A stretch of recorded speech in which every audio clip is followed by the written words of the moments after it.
Urea కొరతే లేదు. ఎవరు చెప్పారు? అవును. ఏ మీటింగ్ ముందుకు వచ్చినా కూడా మేము సమాధానం చెప్తాము. కావాలని మీరంతా సృష్టిస్తున్నారు. లేకపోతే రైతులు మీరు అనవసరంగా వచ్చి కళ్ళబొల్లి యాక్టింగ్లు చేస్తే మిమ్మల్ని బొక్కలు దోస్తామని చెప్పినటువంటి ప్రభుత్వమే కదా సార్. అవును. మరి ఇవాళ అదే ఈ చంద్రబాబు నాయుడు గారు మీడియా ముందుకొచ్చి రైతుల కొరత ఉంది, యూరియా కొరత ఉంది, మనం సకాలంగా అందించలేకపోతున్నాం. చివరికి మళ్ళీ పాపం కలెక్టర్ మీటింగ్ పెట్టి కలెక్టర్ల మీద తోసేస్తున్నారు వీళ్ళు సింపుల్ గా.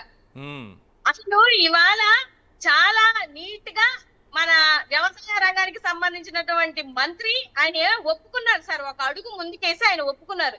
ఎందుకు అసలు ఈ యూరియా కొరత వచ్చింది అని అంటే వ్యక్తులకి ఈ యూరియాని అప్పు చెప్పడం మూలాన ఈ కొరత వచ్చింది అని చాలా క్లారిటీగా చెప్పాడు.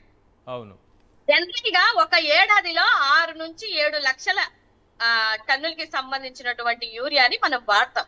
ఇవాళ వీళ్ళు వచ్చినటువంటి యూరియా మొత్తాన్ని ప్రైవేటీకరణ అంటే ప్రైవేటు వ్యక్తులకి అప్పచెప్పడం మూలాన ఒక్కొక్క బస్తా మీద క్యాలిక్యులేట్ చేస్తే ఒక్కొక్క బస్తా మీద 250 రూపాయల నుంచి 300 రూపాయల అధిక భారం రైతు మీద వేసి ఈ జలగల రక్తం పీల్చేసినట్టు రైతుల యొక్క రక్తాన్ని పీల్చడానికి రెడీ అయిపోయి వీళ్ళ ఖజానాలని నింపుకున్నటువంటి అసలు సీసలైన యూరియా కుంభకోణం ఇది.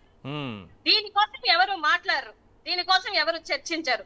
ప్రశ్నించిన రైతుని పోలీసులను పెట్టి కొట్టిస్తారు, లేకపోతే వాళ్ళని నిర్వీర్యం చేయాలని ఆలోచిస్తారు.